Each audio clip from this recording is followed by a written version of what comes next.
My fellow gamers, the long-awaited era of peace has finally come to pass. The console graphics wars are officially over. The time when console manufacturers considered bleeding-edge high performance as paramount in providing a compelling game experience is finished. Because the technology world is changing rapidly, and in a world where every device with a screen now serves as a game platform, in an era when game platforms exist purely in cyberspace, streaming to the player's TV, you have to ask yourself, what is the purpose of a dedicated video game console these days? Gaming PCs more graphically advanced than today's home consoles have existed before today's home consoles even hit store shelves. So why are today's 7th gen consoles still viable platforms after more than half a decade of sales? Because graphics don't matter. What am I saying? Graphics do matter. Of course graphics matter. That's BS. Graphics are the video in video games. Of course graphics matters. But having the most advanced, detailed graphics technically possible is no longer especially advantageous or even desirable. And even the most militant so-called graphics whores on their high-def 7th gen consoles are living proof of that. Because having the best graphics, if that was all that mattered to them, they'd be playing exclusively on state-of-the-art gaming PCs and not 5 and 6-year-old game machines that are literally sold out of toy stores. Because they're things more important than graphics.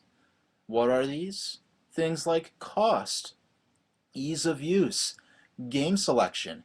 Every console gamer, from the low-powered Wii to the 360 and PS3, all made the same decision to value those things over cutting-edge graphics. For less than half the cost of a top-of-the-line computer system, you could just walk into the store, buy a game console capable of producing good enough graphics, not the most advanced technically possible, but good enough. And when the gamer takes that console home, they plug it into their TV, and they know that from that day forward, any game on their system will play flawlessly on that system, with minimal fuss and with zero compatibility issues. And that system will have the games the gamer desires, the games they come to expect, the games they're comfortable with, which may not appear on other consoles or on PCs. And in fact, Nintendo, Sony, and Microsoft's consoles each feature a plethora of exclusive games that they alone justify the cost of the system to many of the gamers that choose them. Microsoft, Sony, and Nintendo each base their business on those exclusive must-have games. And really, even the manufacturers themselves, to them, this console wars dogfight for graphic superiority just isn't worth fighting anymore. Because look at the 6th generation. Nintendo GameCube had graphics fully on par with the Xbox and PlayStation 2, and where did that get Nintendo? It got them 3rd place out of 3. Who took that generation home? The PlayStation 2, with the least impressive spec sheet, but with the superior game selection. And in 2012, Microsoft's and Sony's 7th gen systems, they're going to turn 6 and 7 years old. In past generations, successful consoles were retired and replaced with next-gen successors in as little as only 4 years on the market. PlayStation 3, Xbox 360, they're not going to get any younger, but hey, Sony and Microsoft don't even want to talk about their eventual 8th generation systems. And Sony and Microsoft are focused on the present. They're focused and dedicated to maximizing the potential of the systems that have already earned the support and trust of millions of players and have millions of units each yet to be sold in this console cycle.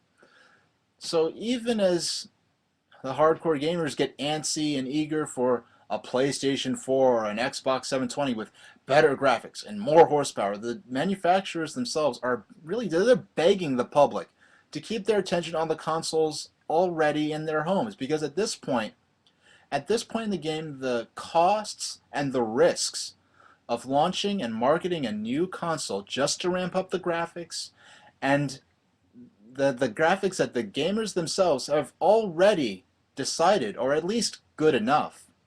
The cost and risks just aren't justified right now for Microsoft and Sony.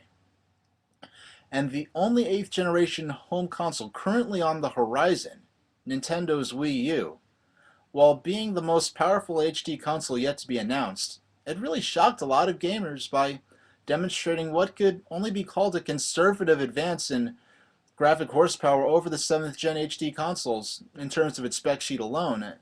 And some critics say that advance is so marginal and negligible that Wii U isn't even a true next gen system.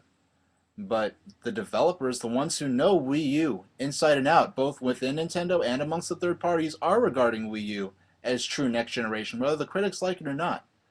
I mean, seriously, like, this is it. This is the time, right now.